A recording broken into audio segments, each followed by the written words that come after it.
आज महाराष्ट्राचं बजेट महाराष्ट्राचे मुख्यमंत्री श्री देवेंद्र फडणवीस यांनी सादर केलं आणि आर्थिक व्यवस्थापनाचा एक प्रकारे संकल्प त्यांनी जाहीर केला. त्यांनी Indian institute of architect technology केंद्र सुरू केलं. साधारण 4,271 कोटीचं त्यांनी बांबू प्रकल्प सुरू केला. या बांबूमुळे शेतकऱ्यांच्या हातात पैसा येईल, रोजगार निर्मिती होईल. दुसरं 1,240 कोटीचं मत्स्य विकास योजना म्हणून जाहीर केली.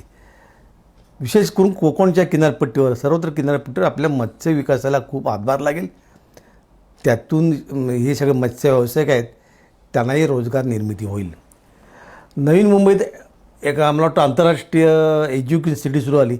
एज्युसिटी म्हणजे काय, अनेक फॉरेन विद्यापीठं तिथे येत आहेत, आपल्या विद्यापीठ टायअप करत आहेत आणि त्यातून खऱ्या अर्थाने आधुनिक शिक्षणाची गंगोत्री त्या न्याय मुंबईत येईल.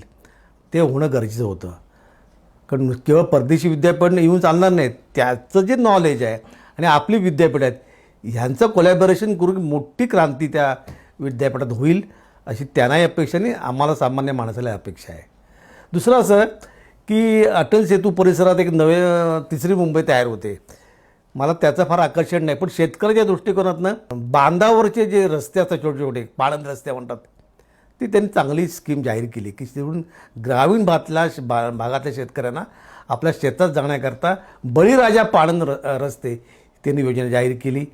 दुसरं म्हणजे आत्ता केंद्र सरकारची घरासंबंधी फार मोठी योजना आहे, पण या घरावर सोलर बसवण्याची जी व्यवस्था आहे ती आत्ता ज्या बजेटमध्ये आजच्या वेळी झाली.